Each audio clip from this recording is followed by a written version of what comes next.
Normal सिलाई machine से मोतियों वाली लेस अटैच करना बहुत डिफ़िकल्ट है और सुई धागे से मोती अटैच करने में बहुत ज़्यादा टाइम लगता है। बस इसीलिए मैंने ये मल्टी फंक्शनल किट ऑर्डर की है प्रेसर फुट्स की। इस किट में मुझे 32 अलग अलग तरह के प्रेसर फुट मिले हैं और इनकी क्वालिटी भी काफ़ी अच्छी है। बहुत सारे प्रेसर फुट तो ऐसे थे जो मैंने आज से पहले कभी देखे भी नहीं थे और इन सभी को एक एक करके अब मैं यूज़ करने वाली हूँ और इन सभी प्रेसर फुट्स का रिव्यू एक एक करके मैं आपके साथ भी शेयर करूँगी। तो आज मैं आपके साथ शेयर करूंगी इस प्रेसर फुट को यूज़ करने का तरीका और इसे राउंड बीड फुट भी कहा जाता है। ये कुछ इस तरह का दिखता है और मोतियों वाली लेस या मोतियों की लड़ी लगाना इससे बहुत इजी हो जाता है। इस प्रेसर फुट के बीचों बीच एक कैविटी बनी होती है जिसकी वजह से मोतियों वाली लड़ी लगाना बहुत ईजी हो जाता है इस प्रेसर फुट के साथ।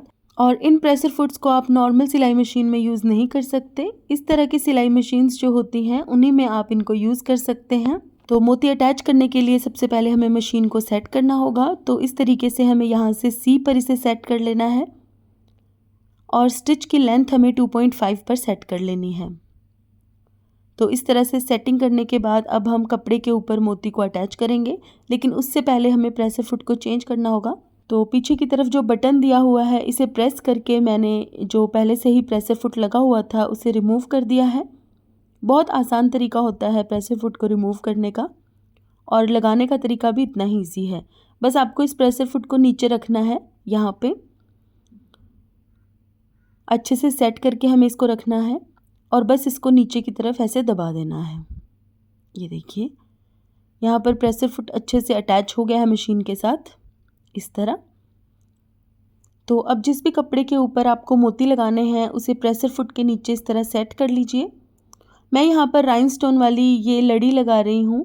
इस तरह की लड़ियाँ आपको अलग अलग साइज़ और डिज़ाइंस में मिल जाएंगी बाज़ार में। तो इस तरह से प्रेसर फुट के नीचे हम इस मोतियों की लड़ी को रखेंगे बिल्कुल बीच में। बिल्कुल अच्छे से सेट करके हमें इसको रखना है और बिल्कुल सेंटर में रखना है, उस कैविटी के बिल्कुल नीचे जो इस प्रेसर फुट के बीचों बीच बनी है। और पहले 2-3 सिलाइयाँ हम ऐसे ही लगा लेंगे। उसके बाद हम जितनी भी स्पीड में इस मशीन को चला सकते हैं और ये मोती की लड़ी बहुत आसानी से अटैच हो जाएगी कपड़े के ऊपर।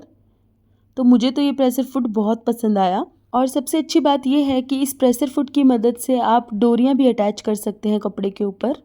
ज़रूरी नहीं है कि आप मोती ही अटैच करें। और यहाँ पर मैं भी इस प्रेसर फुट को फ़र्स्ट टाइम ही यूज़ कर रही हूँ, फिर भी मुझे काफ़ी ईजी लगा है इसको यूज़ करना। और ये देखिए, और कपड़े के ऊपर अटैच होने के बाद ये लड़ी कुछ ऐसी दिख रही है। थोड़े बहुत धागे इसके नज़र आ रहे हैं लेकिन दूर से नहीं नज़र आते, बहुत ज़्यादा पास से देखो तो ही नज़र आते हैं। और अब मैंने धागे में पिरोकर मोतियों की एक लड़ी बनाई है। अब इस लड़ी को भी मैं अटैच करके देखूंगी।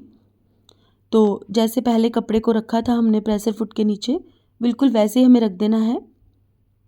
और अब हमें इस मोतियों की लड़ी को बिल्कुल बीचों बीच कैविटी के नीचे रखना है और फिर से जैसे हमने 1-2 स्टिच पहले लगाया था चेक करने के लिए कि कहीं सुई अड़ तो नहीं रही, बिल्कुल ऐसे ही हमें यहाँ पर भी सिलाई लगानी है। और बस फिर बिल्कुल सीधा सीधा हमें इसको अच्छे से स्टिच कर देना है। ये देखिए, कपड़े को थोड़ा सा खींचते हुए अगर आप स्टिच करेंगे तो काफ़ी अच्छी फिनिशिंग आएगी। अब हाथ से जो मैंने मोतियों की लड़ी बनाई थी उसमें इतनी अच्छी फिनिशिंग नहीं आई। आप देख सकते हैं बीच बीच में थोड़ा बहुत गैप आ गया है मोतियों में, लेकिन मुझे लगता है कि अगर थोड़ी प्रैक्टिस की जाए तो बिल्कुल परफेक्ट तरीके से भी मोती लगाए जा सकते हैं इस प्रेसर फुट की मदद से। तो गाइज आज के लिए बस इतना ही। मुझे कमेंट करके ज़रूर बताइएगा अगर आपको बाकी सभी प्रेसर फुट्स का भी रिव्यू देखना है तो guys thank you so much for watching. Bye bye.